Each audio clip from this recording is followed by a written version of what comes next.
नमस्कार, जोहार झारखंड देख रहे हैं आप। मैं हूं शुभे मिश्रा आपके साथ। बुलेटिन की शुरुआत इस वक्त की बड़ी खबर के साथ करेंगे। रांची से बड़ी खबर आ रही है। बीजेपी आज जारी करेगी उम्मीदवारों की पहली लिस्ट। बड़ी खबर आपको बताएं, नेता प्रतिपक्ष अमर बावरी का बड़ा बयान इस संदर्भ में आया। उन्होंने कहा कि जिसमें होगा जितने का दम उसे ही मिलेगा टिकट। चंदन कियारी सीट पर जीत का दावा भी किया और कहा कि रांची और हटिया सीट के लिए लिस्ट का इंतजार करेंगी।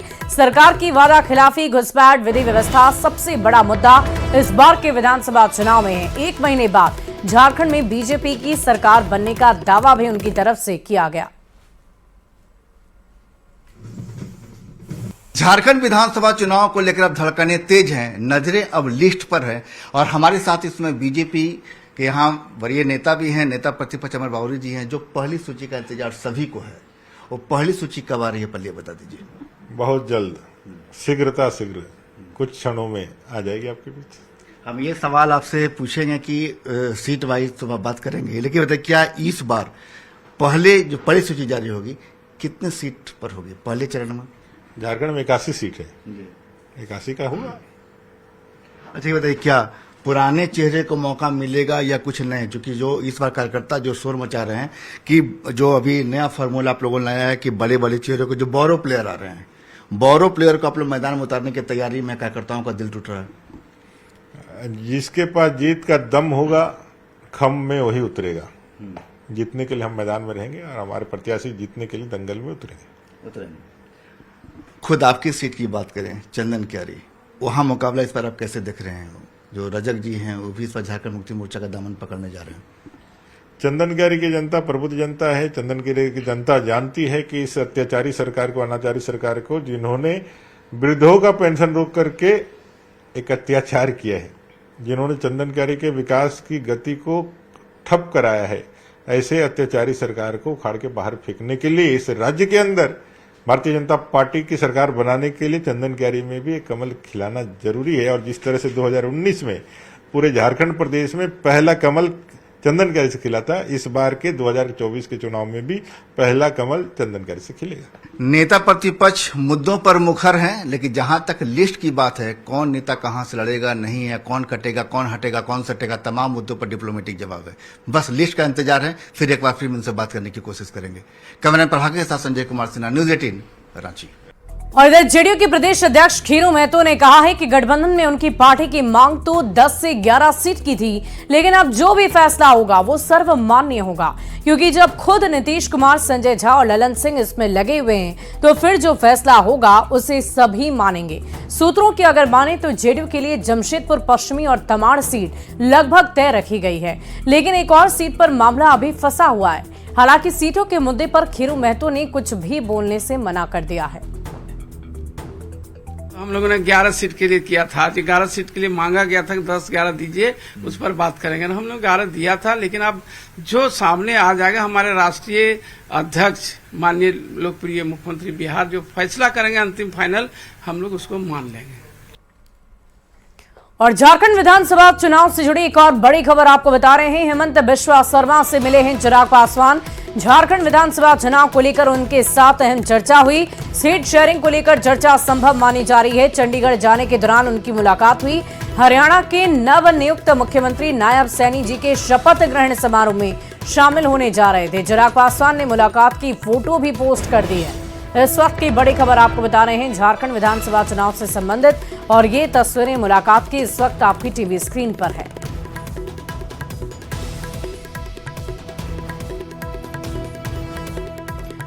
और इधर कांग्रेस में अभी और इंतजार करने की खबर सामने आ रही है। पहली सूची के लिए अभी और इंतजार करना होगा। 19 अक्टूबर के बाद ही सीईसी की बैठक होगी और 19 अक्टूबर के बाद प्रत्याशियों के नाम का ऐलान होगा। रांची पहुंचे गुलाम अहमद मीर का ये बड़ा बयान सामने आया। सीटों के बंटवारे पर कोई परेशानी नहीं, फॉर्मूले में थोड़ा बहुत बदलाव संभव बताया जा रहा है। 19 तारीख तक यहाँ बिजी है, आपको पता है राहुल जी का प्रोग्राम है। हमारी सीईसी 19 के बाद लगेगी। जो भी डेट सीईसी का एआईसीसी तय करेगा उस दिन तक हमारा चार्टर कंप्लीट तैयार होगा और अपने टाइम पर डिक्लेरेशन भी होगी, नॉमिनेशन भी होगी और चुनाव भी जम के लड़ेंगे और कलेक्शन में लड़ेंगे और जीत के लिए। और राजधानी रांची से बड़ी खबर आ रही है। INDIA गठबंधन में सीट शेयरिंग लगभग तय माना जा रहा है। जेएमएम और कांग्रेस के बीच सीटों का बंटवारा होगा। जेएमएम अपने हिस्से से माले को सीट देगी और कांग्रेस के कोटे से आरजेडी को सीटें मिलेंगी। माले को 4 और आरजेडी को 5 से 7 सीट मिलने की संभावना जताई जा रही है। सीट शेयरिंग को लेकर INDIA की बड़ी बैठक कल होनी है, ऐसी चर्चा हो रही है। देखने वाली बात होगी कि सीटों का फॉर्मूला कब तक तय होकर सामने आता है।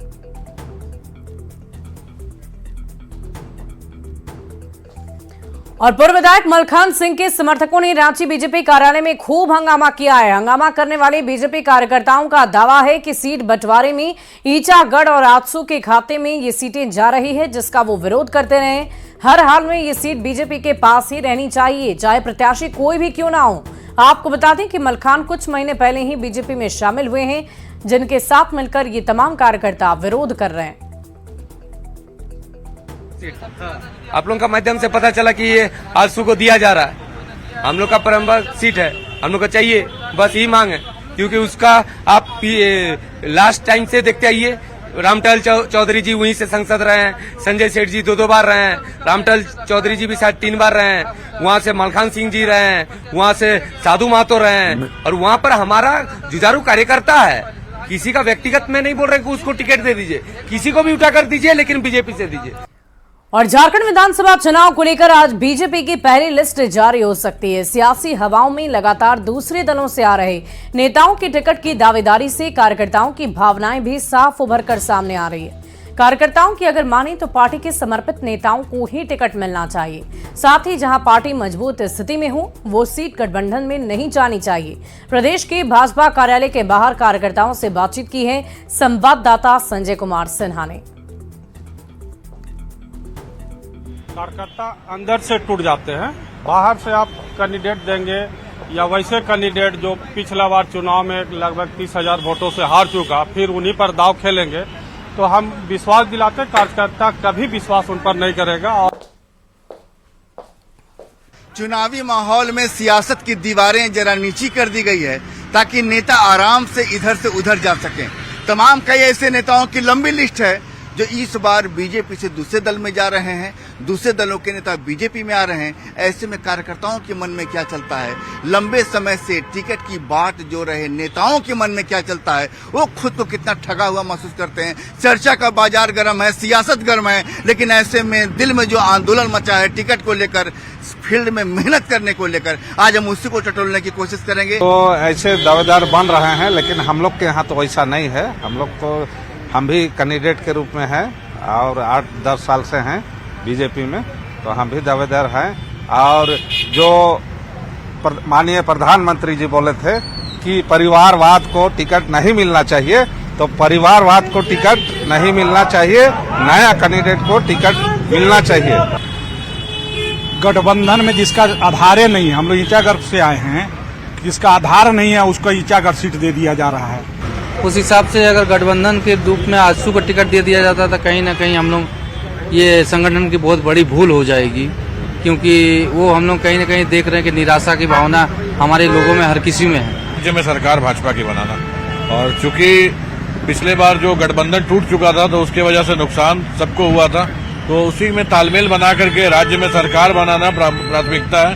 और कार्यकर्ता तो कमल फूल का निशान लेके जाएंगे, प्रत्याशी कोई भी हो, और केंद्रीय नेतृत्व जो तय करेगा हम लोग उसका सहर्ष स्वीकार करेंगे। हम भी बड़के-गांव विधानसभा क्षेत्र से आते हैं। हमारी पहली प्राथमिकता है कि हमारे बड़के-गांव विधानसभा में भारतीय जनता पार्टी चुनाव लड़े, और भारतीय जनता पार्टी के सिंबल पे कार्यकर्ताओं को किसी को चुनाव लड़वाना चाहिए। पार्टी के शीर्ष नेतृत्व से में ही मांग करने आए हैं कि चुनाव जीतना है तो अपने समर्पित नेता और कार्यकर्ताओं को मौका दें। बोरो प्लेयर लाएंगे तो हमारा दिल तो सौरो सौरो करेगा। कैमरा प्रभाकर के साथ संजय कुमार सिन्हा, न्यूज 18 रांची। और विधानसभा चुनाव की तैयारियों में जुटे पीएचईडी मंत्री मिथिलेश ठाकुर ने कह दिया है कि सहयोगी सभी दल अपने अपने स्तर से चुनाव की तैयारियों में जुट चुके हैं। सीटों के बंटवारों के मुद्दे पर कहा कि गठबंधन में कहीं कोई खींचतान नहीं है, जल्द ही सब कुछ सामने आएगा और चुनाव में विपक्ष को धूल चटाएंगे। हमारे सहयोगी दल हैं वो सभी अपने अपने जो उनके बड़े नेता हैं सब मिलजुल कर, और बहुत जल्द आप देखेंगे कि सभी नाम सामने आ जाएंगे और सभी कहां से कौन लड़ेगा। हम लोग के बीच कोई जिच नहीं है, हम लोगों के बीच खींचातान नहीं है। और झारखंड विधानसभा चुनाव में कांग्रेस की ओर से सीनियर ऑब्जर्वर सांसद तारिक अनवर रांची पहुंच चुके हैं। सांसद तारिक अनवर ने रांची एयरपोर्ट पर कहा कि झारखंड चुनाव में सहयोग करने के लिए आए, सहयोगी दलों के साथ चुनाव को लेकर रणनीति बनाएंगे। उन्होंने कहा कि राज्य में गठबंधन की ही सरकार बनेगी। कल का जो चुनाव है जाहिर है उसमें लोगों को सहयोग करने के लिए हम आए हैं और हम उम्मीद है कि सब लोगों से तमाम कांग्रेस के जो भी साथी हमारे हैं उनसे बातचीत होगी और विचार विमर्श के बाद आगे की स्ट्रेटजी, आगे की रणनीति तैयार करेंगे। वहीं लोहरदगा से कांग्रेस सांसद सुखदेव भगत रांची में पार्टी की स्क्रीनिंग कमेटी की बैठक में शामिल होंगे, जिसमें प्रत्याशियों के नाम पर चर्चा होनी है।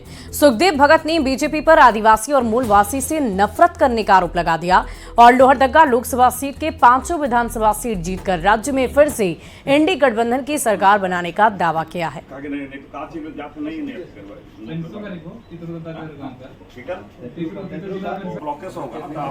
उसी में क्या होगा ना, आपका जो ब्लॉक के परिसर में जो मेन लोग, स्वाभाविक है कि हमारे बिशुनपुर है, मांडर है, लोहरदगा है, सिसई है, सारे लोग यहाँ पे आए हुए हैं, कार्यकर्ता हमारे आए हैं। कैसे हम बेहतर करें, हम लोग 100% कॉन्फिडेंट हैं और इसलिए कॉन्फिडेंट है कि जनता ये मन बना के रखी है कि इंडिया गठबंधन को हमें जिताना है, क्योंकि वो इन चीज़ों को देख रही है। भारतीय जनता पार्टी यहाँ के लोग, जो आदिवासी चाहे मूलवासी, दोनों से नफरत करती है। और राजधानी रांची से बड़ी खबर आ रही है। जेएमएम का बीजेपी पर तंज, उम्मीदवारों की लिस्ट जारी नहीं होने में देरी को लेकर तंज कसा गया है। सोशल मीडिया पर पोस्ट कर लिखा है कि बीजेपी चुनाव घोषणा होने के 24 घंटों में पूरी लिस्ट जारी करने वाली थी। सीना ठोक कर हैंडलर साहब घोषणा करने गए थे, क्या हो गया? 56 इंच जैसा सीना फुस कैसे हो गया? साहब पूरी लिस्ट नहीं तो आधी ही जारी कर दीजिए, और आधी भी नहीं हो रही तो 1/4 ही कर दीजिए, और 1/4 भी ना सही तो बाबूलाल जी को मुख्यमंत्री पद का दावेदार तो कम से कम घोषित कर ही दीजिए प्लीज। तो जेएमएम का सोशल मीडिया पर यह पोस्ट है, जिसे तंज कसने वाला पोस्ट कहा जा रहा। जेएमएम की तरफ से बीजेपी पर यह वार देखने को मिला सोशल मीडिया पर, जिस पर बीजेपी का पलटवार भी सामने आया है।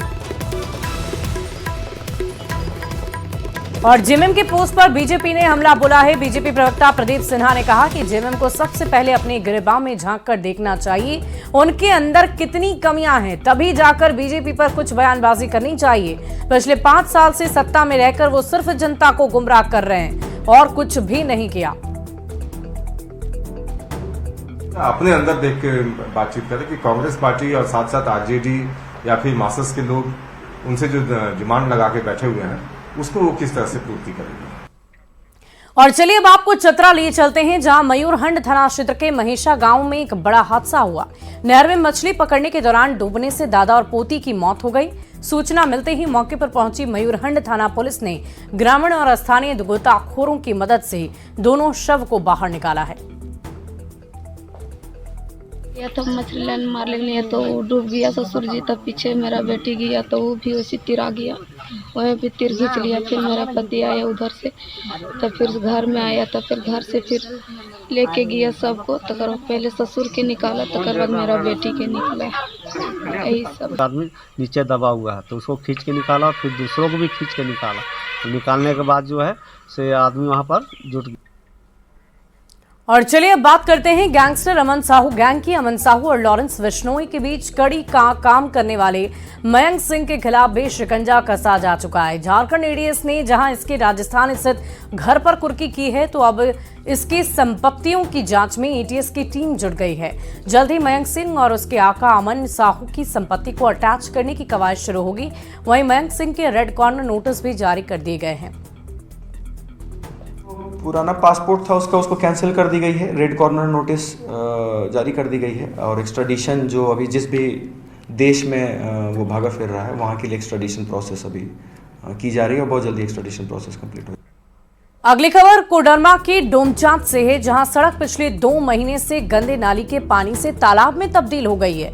इससे लोगों को काफी दिक्कतों का सामना करना पड़ रहा है। सड़क पर 3 से 4 फीट तक पानी जमा होने की वजह से बच्चों को गंदे पानी से गुजरना ही पड़ता है और स्कूल की छुट्टी भी करानी पड़ती है। ये बना हुआ था लेकिन नली यहाँ बंद कर दिया है आदमी सब। अच्छा अच्छा, तो क्या और ये दिक्कत नली हो का रही? पानी है। अच्छा, क्या क्या दिक्कत हो रहा है डेली अभी? दिक्कत देखिए, पानी में डूब के पार हो रहे हैं। देखिए इतना पानी भरल है, एक तो होना। पानी पूरा बंद नहीं कर रहे यहाँ, क्या करिएगा बताइए। इस तरह बच्चा भी पार हो रहा है, स्कूल भी जा रहा है, तो क्या बोलिएगा बताइए आप। हम लोग उधर से स्कूल जाने घड़ी ना घर और स्कूल जाते ना तो पूरा पानी में हम लोग को दिक्कत होता है, पूरा भीग जा रहा है, पैर और जूता से पूरा भीग जा रहा है। और जामताड़ा में पुलिस प्रशासन की लागू की गई नो एंट्री व्यवस्था ने टोटो और ऑटो चालकों के लिए नई मुश्किलें खड़ी कर दी है। ऐसे में कई दिनों से परेशानी झेल रहे टोटो और ऑटो चालकों ने विधायक डॉक्टर इरफान अंसारी के आवास के सामने प्रदर्शन किया और चेतावनी दी कि जब तक उनकी समस्याओं का समाधान नहीं होता वो वहीं डटे रहेंगे। इस पूरे मामले की जानकारी मिलते ही एसडीओ अनंत कुमार ने ऑटो चालकों को अपने कार्यालय बुलाकर उनकी समस्याओं को सुना, जानकारी ली और समाधान भी किया है। साथ ही साथ दिशा निर्देश दिए हैं और इस पूरे मामले को शांत भी कराया। पास पर जमा है आप लोग? जमा है इसी कारण में सर, जितने भी टोटो वाला जा रहे हैं सर, सबको डंडा दिखा रहे हैं और गाली गुप्ता कर रहे हैं सर। ऐसे करते जाते हैं सर, ऐसे करेंगे हम लोग के साथ, टोटो वाला के साथ हम लोग क्या करेंगे, कैसे करके कमाएंगे सर, कैसे करके बाल बच्चा पोसेंगे सर। 7 तारीख से एक बार बात किया था, बोला कि पूजा के चलते हैं अभी कुछ दिन बंद रहेगा, भीड़ भड़का हो रहा है टोटो के चलते। अभी टोटो और ऑटो को बंद कर दिया गया और पर्सनल गाड़ी जा रहा है। ऐसे कैसे हो सकता है? इतना मोटरसाइकिल जा रहा है, चाहे पोल पर, पूरा पोल पर सीसीटीवी कैमरा लगाए, हम लोग को जाने दे। हम लोग का क्या खड़ा रहते हैं ना, हम लोग जाम करते हैं ना, हम लोग लूटना चाह रहे हैं। आपसे 50 की जगह 150 मांगे तो आप ले 150 टका भाड़ा है, तो कैसे जाएंगे बोलिए? रास्ता कहाँ से? रास्ता खोलेगा तब ना। ये बैंक से जाने नहीं दे रहा, चंचला मंदिर से इधर जाने नहीं दे रहा, तो जाएंगे किधर से? इंस्पेक्टर साहब और हम लोग और जो ऑटो चालक संघ के जो अध्यक्ष हैं और भी ऑफिस बेरर वो भी आए हुए थे, तो हमने कहा कि कुछ कन्फ्यूज़न हुई है और जो हम लोगों ने अरेंजमेंट किया था वो 13 तारीख तक था, हार्डली 14 तारीख तक था विसर्जन को लेकर के। तो बातें क्लियर हो गई। हमारा कंसर्न है कि जो रॉन्ग पार्किंग होती है उस पर कंट्रोल हो। और इसी बीच राजधानी रांची से बड़ी खबर आ रही है। व्हाट्सएप पर आएगा स्मार्ट मीटर का बिल। ग्राहकों को मोबाइल नंबर लिंक करना होगा और आपके मोबाइल नंबर पर ही, आपके व्हाट्सएप पर ही आपका बिल आ जाएगा। जेबीएल ने जारी किया है व्हाट्सएप नंबर। जो व्हाट्सएप नंबर है वो है 9155029417 यानी कि 9155029417 पर आपको अपना नंबर लिंक करना है। पहले विभाग के वेबसाइट पर आप बिल देखा करते थे, लेकिन अब सीधे तौर पर आपके व्हाट्सएप पे ही ये बिल आ जाएगा और आप आसानी से भुगतान कर पाएंगे। तो पहले विभाग की वेबसाइट पर लोगों को बिल देखना पड़ता था, लेकिन अब इस सुविधा को और भी ज्यादा आसान कर दिया गया है ताकि लोग बहुत आसानी से बिजली बिल का भुगतान कर सकें। एक नंबर दिया गया है जिसे अपने व्हाट्सएप से आपको लिंक करना है और आपके मोबाइल फोन पर ही आपके व्हाट्सएप पर जैसे अन्य मैसेज आते हैं वैसे ही बिल भी आएगा और बिल देखकर आप आसानी से भुगतान कर पाएंगे। ये व्हाट्सएप नंबर क्या है वो टीवी स्क्रीन पर आप लगातार देख पा रहे हैं। उपभोक्ताओं को बिल की कॉपी भी भेजनी होगी।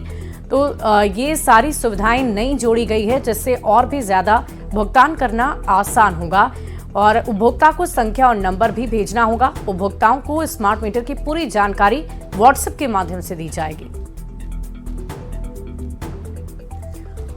और रांची के हटिया विधानसभा क्षेत्र में चुनाव और सीएम के चेहरे पर अलग अलग मोहल्ले में लोगों की अलग अलग राय है। डोरंडा के दर्जी मोहल्ले में अल्पसंख्यक समाज के लोगों में हेमंत सरकार की गहरी पैठ है। कुछ लोगों से बातचीत की है न्यूज 18 संवाददाता संजय सिन्हा ने। हम इस समय राजधानी रांची के हटिया विधानसभा क्षेत्र में अलग अलग मिजाज, अलग अलग मोहल्ले, अलग अलग नाम और अलग अलग राजनीतिक दलों की जो पसंद होती है वो खुलकर सामने आ रहे हैं। हम इस समय राजधानी रांची के दर्जी मोहल्ले में हैं और यहाँ लोगों से बात करेंगे। हमारे सामने यहाँ पर अल्पसंख्यक समाज के लोग हैं। हम उनसे जानेंगे कौन सी सरकार पसंद है, कौन सी योजना पसंद आई है और किस चेहरे पर मुहर लगेगी। बात करें तो अब चुनाव की घोषणा हो गई है, जाहिर है कि चुनाव में शामिल होंगे आप लोग जी, है ना? तो क्या लगता है कौन सा मुख्यमंत्री पसंद है, कौन सी सरकार पसंद है? हम लोग को जो अभी ये योजना जो कर रहे हैं हेमंत सरकार जो अभी बहुत मदद कर रहे हैं माँ बहनों को। खाते में पैसे आए जी, आए खाता में। हाँ, तो वर्तमान सरकार पसंद है, वर्तमान सरकार मदद कर रही है। हाँ, क्या कहेंगे? देखिए आप कोई बोलना चाह रही है? पसंद है जो विकास के लिए हम लोग के लिए करेंगे उन्हीं को हम लोग को पसंद है। और हम लोग क्या चाहते हैं, हम लोग खाता खुलवाए थे, खाता खुलवाए हैं। अब तो बीजेपी ने भी कह दिया कि 2100 रुपया हम देंगे, 2 दीदी योजना ला रहे हैं, तो किस पर भरोसा?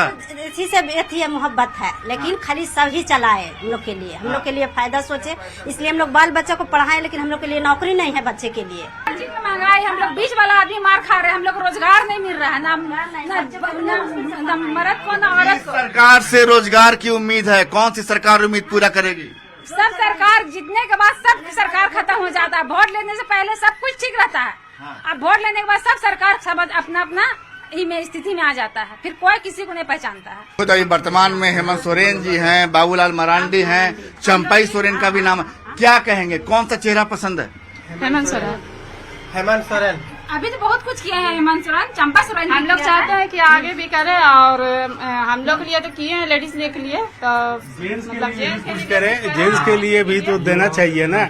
लेडीज को दे रहा बहुत अच्छी बात है, लेकिन 60 साल उम्र तक तो आदमी कब्रिस्तान पहुंच जाता है, उससे पहले का योजना निकालना चाहिए हेमंत। ये जो चालू किया है लेडीज के लिए, उसी तरह से युवाओं के लिए भी कुछ करे कि युवा बेकार घूम रहे हैं, बेरोजगारी बहुत ज्यादा है, उन लोगों के लिए नौकरी निकाले, वैकेंसी निकाले। महिलाएं साफ कर रही हैं कि परिवार को मजबूती भी मिली है, लेकिन ये बड़ा सवाल उठा रहे हैं कि पुरुषों के लिए वृद्धावस्था पेंशन जो 50 साल तक के लिए जो ये कर सकते हैं कि जो अभी महिलाओं के लिए की गई है, तमाम लोगों के लिए की गई है, अब उसकी जो कह सकते हैं कि उसकी उम्र जो है, क्योंकि अब कोरोना के बाद हालात बदले हैं, लिहाजा अब 50 साल से भी नीचे आनी चाहिए। एक नई मांग सामने आई है कि अब वृद्धावस्था पेंशन की मांग 35 से 40 साल की उम्र तक कर देनी चाहिए। क्या मन है, कहाँ वोट दीजिएगा? अब जो में आप लोग बोलिएगा वो सिम देंगे। हमारा आपका दिल क्या कहता है? कुल मिलाकर जो माहौल है, राजधानी रांची की बात करें, रांची जिले में 6 विधानसभा क्षेत्र हैं, अलग अलग गली मोहल्लों में अलग अलग पसंद के चेहरे हैं, और तमाम चेहरों का एक अलग अलग भरोसा है। उस भरोसे में अलग अलग राजनीतिक दलों के नाम है। किन्हीं को मुख्यमंत्री हेमंत सोरेन पसंद है, कहीं बाबूलाल मरांडी पसंद है। ऐसे में जैसे जैसे चुनाव को लेकर माहौल बदलेगा तो मिजाज भी बदलेगा। कैमरामैन संत के साथ संजय कुमार सिन्हा, न्यूज 18 रांची। और फिलहाल इस बुलेटिन में अभी के लिए बस इतना ही, लेकिन न्यूज 18 बिहार झारखंड पर खबरों का सिलसिला लगातार जारी है।